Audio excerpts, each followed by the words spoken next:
Durante este ciclo se han trabajado los temas de biocombustibles más que todo desde el punto de vista de producción, de energías alternativas, etc. La visión de hoy es la visión de un petrolero, la visión de un geofísico, que va a mostrarles en la charla, va a haber como 4 grandes momentos, ustedes se van a dar cuenta de los momentos.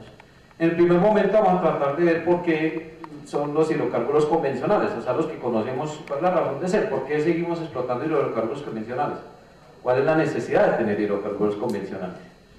En el segundo momento van a ver el interés que podemos tener en el momento en los biocombustibles, va a ser claro por qué es.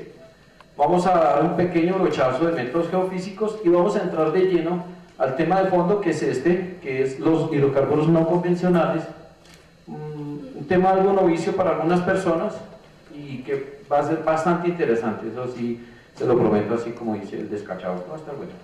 Entonces, empecemos. ¿Qué ven? Sobre todo los estudiantes, ¿qué ven ahí? Auditorio. Bueno, yo veo fuego, pero ¿qué vemos más? Es hielo. Y esto no es un montaje, es hielo echando fuego. Los hidratos de metano es posiblemente la energía del futuro de la humanidad. Los hidratos de metano son gas metano entrampado en moléculas de hielo cristalizado en el fondo del mar.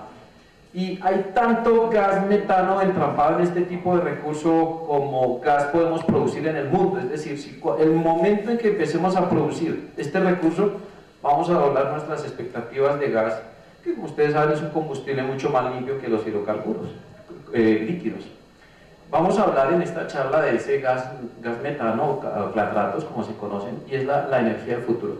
Este slide solamente sirve como motivación para empezar a meterlos en el tema de que hay otras cosas, otras formas de pensamiento que a veces no estamos muy acostumbrados a mirar. Entonces empecemos con el primer momento, que son los hidrocarburos convencionales. ¿Ustedes creen que en Colombia tenemos plataformas marinas de ese estilo, así como las de California, las de Golfo de México, etcétera? ¿Alguien sabe eso?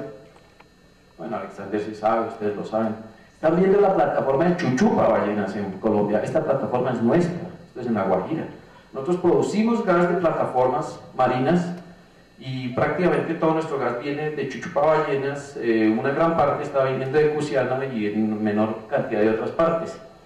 En un foro que estuvimos de fondos marinos hace unos años, había unos expertos del Senado de la República y cuando les dijimos que nosotros teníamos plataforma, ellos no podían creerlo, pero es que precisamente a veces se nos olvidan estas cosas. Colombia está entrando en un déficit de hidrocarburos. Para el año 2003 teníamos 541.000 barriles de aceite. Hoy en día estamos acercándonos a los 600.000 barriles por día debido a un incremento en la productividad, pero como van a ver más adelante, nosotros tenemos problemas básicamente de abastecimiento.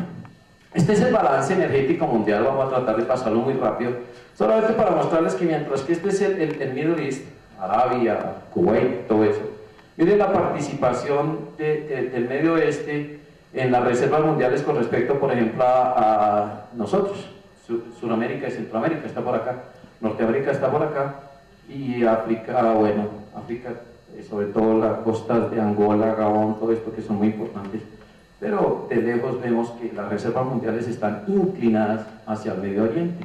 Entonces para nadie es el secreto de la guerra de Irak, ¿no? Ahí pueden ir entendiendo también un poquito de geopolítica.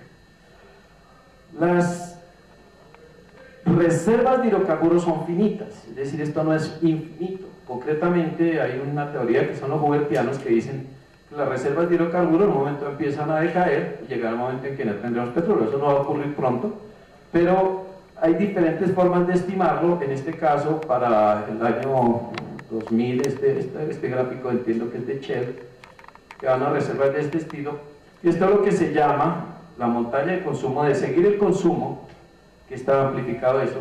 Vamos a empezar un decaimiento que sería aquí hacia el año 2015, 2020, eso es mundial, y aquí pequeña contribución de lo que se llaman hidrocarburos no convencionales, no nos detengamos en los nombres, después vamos a entrar en detalle, podemos de pronto alargar un poquito la vida, como la conocemos de estos hidrocarburos no convencionales, pero definitivamente tenemos que entrar en una cultura de sustitución energética, porque la canasta energética no es infinita. Muchísimos nombres están en inglés, voy a tratar de traducirlos, porque básicamente vienen de diferentes charlas, y en la medida en que lo necesitemos les iré dando la traducción. Esto se llama una curva de descremamiento. En la industria del petróleo se conoce así porque usted cuando entra a una cuenca sedimentaria saca el petróleo, esa cuenca termina por agotarse y llega un momento en que se aplana. Ya este es tiempo, y este es número de pozos o volumen, éxito exploratorio. Cuando usted llega en cierto momento, ya la cuenca sedimentaria ya no le empieza a dar más descubrimientos y usted tiene que moverse a otras partes. Este caso es específico para los llanos orientales de Colombia, pero es aplicado a cualquier cuenca sedimentaria del mundo. Por eso es que las cuencas y en general los recursos de hidrocarburos se van agotando. Concretamente este es el caso de Colombia. Aquí arriba estamos mirando las reservas probadas de aceite de Colombia, en el cual vemos que tuvimos un pico hacia el año 90, entre los años 90 y 95, cuando Cusiana entró en producción, y después ustedes ven que empieza a declinar. ¿Por qué declina? Porque los campos se van agotando debido a que se va depletando el petróleo, se baja la presión, empieza a sacar más agua que aceite, y llega el momento en que esto llega a cero. Similar con el gas, esta es la curva del gas para Colombia, lo mismo, tuvimos un pico, vamos decayendo, y aquí hay un número muy importante. Si yo divido las reservas que tengo por el consumo del país, entonces puedo predecir cuántos años tengo de recursos. Y miren, Colombia para petróleo solo 7 años de recursos, es decir, para el 2015 más o menos, 2016, vamos a estar siendo completamente importadores de petróleo. Y eso tiene varias implicaciones. No solo la gasolina se nos dispara, eso ustedes ya conocen eso, sobre todo los que tanquean el carro de la casa, sino que el país ya no tiene esos recursos de la balanza de pagos que le favorezca la canasta. Entonces esto es gravísimo. En gases tenemos un poquito más de vida, 16 años, pero no es mucho. Nosotros no es que seamos un país que consume mucho, miren, esta es la curva de consumo contra lo que producimos, entonces este balance que nos deja de producción contra consumo es lo que nos permite exportar y lo que nos permite tener el petróleo como el primer renglón de ingresos para el país. Lo estoy comparando contra Inglaterra, por ejemplo, en el cual ya para esta curva inclusive la hicieron en 2004, ya para este momento están ras con ras, están produciendo lo que están consumiendo y ya se van a volver importadores netos. ¿Eso qué implica? Que todo esto para países empezamos a depender estratégicamente de otros países como el Medio Oriente, como Venezuela, como Rusia, etc. De ahí la necesidad que tenemos de seguir explorando hidrocarburos, de tener éxito exploratorio, de tener nuevas ideas exploratorias y también de entrar a buscar una canasta exploratoria, una canasta energética más diversificada, y ahí es donde empezamos a entrar en el tema del foro precisamente. Antes de salir de este tema vamos a mirar una curva de algo muy especializado que se llama Yet to Find, quiere decir lo que queda por encontrar. El petróleo que queda por encontrar, en este caso solamente para Colombia. No queda muy clara la diapositiva, pero básicamente aquí arriba tenemos las cuencas del Valle Medio, del Valle Superior del Magdalena, la cuenca occidental, etc. Esto se trabaja con métodos estadísticos, entonces no hay un número preciso, esto es lo que queda por encontrar. Pero usted puede decir que tiene una media más o menos de 4.000 millones de barriles por encontrar, podría tener un escenario alto de 14.000 millones de barriles por encontrar. Y si se acuerdan de las primeras gráficas, Colombia no es un país importante en el entorno petrolero mundial. Colombia tiene petróleo, pero no es un país petrolero. En la medida en que tengamos un balance que nos permita exportar, está bien, vamos a ser favorecidos y podemos sobre todo garantizar el consumo interno. Pero no somos un país provisoriamente petrolero, sí tenemos petróleo, y el mensaje en este caso es que por eso es que empresas como Ecopetrol se están diversificando. Ustedes han oído que Ecopetrol hemos salido al Perú, al Golfo de México, estamos en Brasil, estamos saliendo, y esta es la razón. Simplemente nosotros seguimos haciendo trabajo en Colombia, pero no podemos depender de eso. Esta es la visión de Ecopetrol para el 2015. Ecopetrol es una empresa global de energía y petroquímica con énfasis en petróleo, gas y combustibles alternativos, reconocida por ser competitiva, con talento de clase mundial y socialmente responsable. Y vemos aquí una palabra muy importante: combustibles alternativos. Aquí detengámonos un poco. ¿Cuáles serían los combustibles alternativos? A ver, ¿quién me ayuda? Biogás, exactamente, perfecto. Otro combustible alternativo. el etanol. Bueno, hay una diferencia aquí con otras empresas grandes del mundo y en eso sí nos toca darnos la pena. Aquí no dice energías renovables. A ver, ¿cuáles son las energías renovables? De pronto los estudiantes que han estado leyendo últimamente.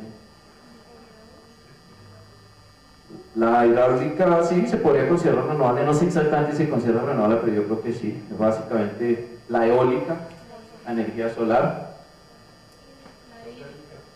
la geotérmica y una que nosotros conocemos muy poco, que es la energía maremotriz, que provee muchísimo.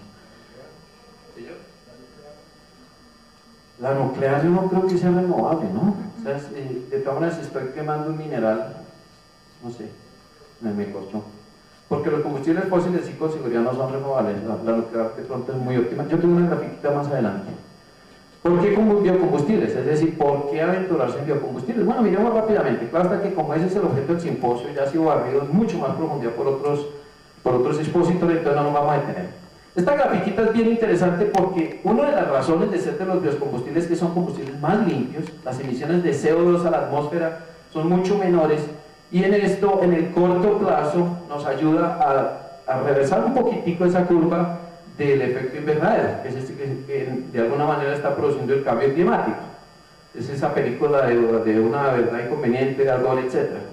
Lo bueno de esta gráfica es que muestra qué países son los que más contaminan o producen más CO2 y de lejos, si ustedes se dan cuenta, son los Estados Unidos y Canadá. Miren el desbalance tan impresionante. Miren todo Sudamérica, nosotros no hay nada, nosotros somos relativamente limpios. China es un polutante, es impresionante. India debe estar por acá, Rusia, esta es toda Europa en general. Y miren África, es que los suramericanos y los africanos estamos en la olla. Pero ellos nos han vendido la idea de que los biocombustibles son la energía del futuro, porque entonces hay que contaminar menos, hay que ser más limpios. Claro, ellos ¿dónde van a sembrar las semillas y todo lo que necesitan para sus biocombustibles? Pues aquí. ¿A costa de qué? A costa de problemas de abastecimiento de alimentos y otras cosas. No es este el objeto de la charla, pero es importante entender también nuevamente geopolíticamente por qué los gringos no firman el protocolo de Kioto. Es muy sencillo. Bueno, Brasil ha liderado definitivamente este tema, no me voy a demorar en esto. Esto es para el 2004. Este es el balance energético de Brasil. Esto es gasolina convencional, aquí está el etanol y aquí están el gas líquido vehicular, ¿no? Entonces Brasil sí que definitivamente lidera esto, se ve mejor en esta curva, donde vemos la dependencia mundial de bioetanol al 2007. Todo esto es Brasil, pues se van los Estados Unidos, más que todo maíz, ¿no? Los gringos más que todo maíz. Y aquí están otros países. Brasil es responsable por más de la mitad de la producción de bioetanol a partir de caña de azúcar y una tercera parte de lo que son otros biocombustibles. Entonces Brasil definitivamente ha liderado ese tema en el mundo. Sin embargo, cuando usted mira el rendimiento, por ejemplo, de los motores, los que manejan, el rendimiento de los motores no es el mismo con etanol, se baja dramáticamente, un 20%. Los taxistas lo saben muy bien. Hay un límite superior, se habla de que usted no puede sustituir más del 80%. Usted no puede, y eso con la tecnología súper avanzada. Ahora bien, el gobierno colombiano dijo al 2016 el 50% del combustible debe ser etanol. Entonces, para eso habría que fabricar un motor especial. Además, hay otras salidas. Y las otras salidas es lo que llamamos biocombustibles de segunda generación. De pronto esta primera generación no fuimos exitosos, pero ya viene la segunda generación en donde sí vamos a ser más exitosos. De las cosas más interesantes que se vienen es esto, biobutanol, en donde con diferentes bacterias ahora voy a producir no etanol, sino butanol. Vamos a tener mejor eficiencia energética y vamos a aprovechar otras plantas que tenemos algo más adelante. Aquí encontré algo muy interesante, lo incluí porque yo esto no lo sabía. La caña de azúcar, cuando usted coge la caña de azúcar y produce biocombustibles, le da un rendimiento de 85 litros por etanol, mientras que si coge el bagazo es casi el triple de rendimiento. Interesantísimo. Y de hecho que industrias creo que son danesas y europeas en general ya en Santander están empezando proyectos los cuales recogen todo ese bagazo de caña y producen etanol, esa es la intención, y realmente la eficiencia energética es, mire por ejemplo, este es el trigo 1.2, yo no tengo ni idea de estas unidades en qué son, tú las te debes averiguar. El maíz 1.3, la caña de azúcar 1.9, mientras que la caña de bagazo 8 veces supremamente eficiente. Y hay otras cosas más eficientes, pues vamos a ver. Esta es de una compañía que se llama Shell, Compañía Mundial de Energía. Shell se caracteriza porque son petroleros, probablemente es una compañía de energía, o sea, ellos tienen todo el balance energético. Estas son las proyecciones de ellos. Nosotros estamos acá en una parte.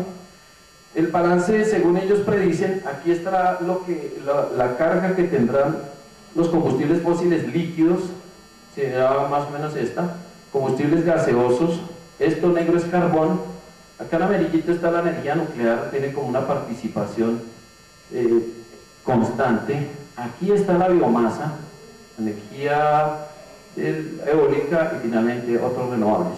Entonces en la canasta energética los combustibles fósiles, que son todos estos, van a seguir ocupando más del 80 o 90, 85%, y por eso es que tenemos que tenerlos en cuenta. Es decir, con biomasa sí vamos a ser capaces de construir la canasta definitivamente.